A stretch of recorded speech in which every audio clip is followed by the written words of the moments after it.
வணக்கம் நண்பர்களே, நான் மணிகண்டன் பார்த்திபன். தொடர்ந்து தமிழ் சினிமா வரலாறு பற்றி நம்ம பார்த்துட்ருக்கோம். அந்த வகையில் 1934ஆம் ஆண்டு கிட்டத்தட்ட 12 திரைப்படங்கள் வந்தது. அதில் முதலாவதாக வந்த திரைப்படம் ஸ்ரீ கிருஷ்ண முராரி அப்படிங்கிற திரைப்படம். பெரும்பாலான அளவிற்கு இந்த படம் வெற்றி பெறலை. ஏன்னா அது பம்பாயில் தயாரிக்கப்பட்ட திரைப்படம் ஒன்று. இன்னொன்று என்ன அப்படின்னா, இதில் பாடல்கள் அப்படிங்கிறது அதிக அளவில் இருந்தது. அது மட்டும் இல்லாமல் கிருஷ்ணரை பற்றி ஏற்கனவே திரைப்படங்கள் வந்துவிட்ட காரணத்தினால இந்த படம் பெரிதாக பேசப்படலை. ஆனால் நம்ம பார்க்க போகிறது ரொம்பவும் முக்கியமான படம், கோவலன் அப்படிங்கிற படம். 1934ஆம் ஆண்டு வெளிவந்த இந்த படத்தில் ராஜலட்சுமி அவர்கள் நடிச்சிருப்பாங்க, செல்லப்பா ஐயர் அப்படிங்கிறவங்களும் நடிச்சிருப்பாங்க. இருவருமே மிகப்பெரிய பாடகர்கள்.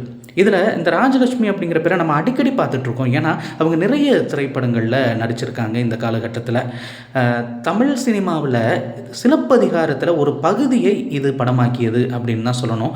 இப்போ கோவலன், கண்ணகி, மாதவி அப்படி ஒரு நீண்ட நெடிய காவியமாக இருக்கக்கூடிய சிலப்பதிகாரத்தில் இந்த திரைப்படம் கோவலனுக்கும் மாதவிக்குமான அந்த நெருக்கத்தை படமாக்கியது அப்படின்னு தான் சொல்லணும். இதில் கண்ணகியை பற்றிய எந்த ஒரு செய்தியுமே இல்லாமல் கோவலன், மாதவி அப்படின்னு தான் போகும். கோவலனாக செல்லப்பா ஐயர் நடிச்சிருப்பார்.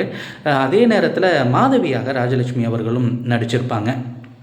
தமிழ் சினிமாவில் எத்தனையோ திரைப்படங்கள் வந்திருக்கிறது.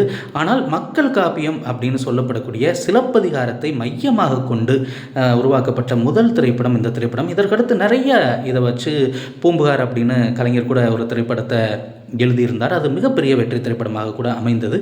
கண்ணகி, மாதவி, கோவலன் இதை வைத்து நிறைய படங்கள் பின்னால் வந்தது.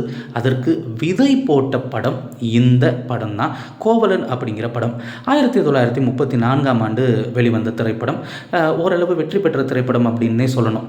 இந்த வருஷத்தில் மொத்தம் 12 திரைப்படங்கள் வந்திருந்தாலுமே எல்லாமே இந்த வரலாறு, காவியம் இதை மையமாக கொண்டு தான் வந்திருக்கிறது. இது நம்ம நிச்சயமாக தமிழ் சினிமா வரலாறு தெரிஞ்சுக்கும் போது இதை நம்ம தெரிஞ்சுக்கணும். எடுத்தோன்னே எம்ஜிஆர் படங்கள், சிவாஜி படங்கள் அப்படின்னு போயிட்டோம் அப்படின்னா சுவாரஸ்யமாக இருக்கும், இல்லைன்னு இல்லை. ஆனால் எப்போ அதற்கு முன்னாடி எத்தனை பேர் நடிச்சிருக்காங்க, எத்தனை படங்கள் வந்திருக்கு அப்படிங்கிற தகவல் இன்றைய தலைமுறைக்கு தெரியப்படுத்தணும் அப்படிங்கிறதுக்காகத்தான் இந்த தொடரை நான் உங்களுக்காக கொடுத்துக்கிட்டு இருக்கேன். இதற்கான ஆதரவு அப்படிங்கிறது நிச்சயமாக வேணும். ஏன்னா இன்றைக்கி இருக்கக்கூடிய இளைய தலைமுறைக்கு மட்டுமல்ல, கிட்டத்தட்ட இளைய தலைமுறையையும் தாண்டி ஒரு 60-70 வயசில் இருக்கிறவங்களுக்கும் கூட அந்த காலகட்டத்தில் திரைப்படங்கள் எப்படி இருந்தது, எந்த பேரில் வந்தது, யாரெல்லாம் நடிச்சிருந்தா அப்படிங்கிற டீட்டெயில் அப்படிங்கிறது சரிவர தெரியாத ஒரு சூழ்நிலை. நமக்காகவே இந்த வீடியோ கொடுக்கணும் அப்படின்னு தேடும் போது தான் இந்த தகவல்கள் எல்லாம் கிடைக்கிறது.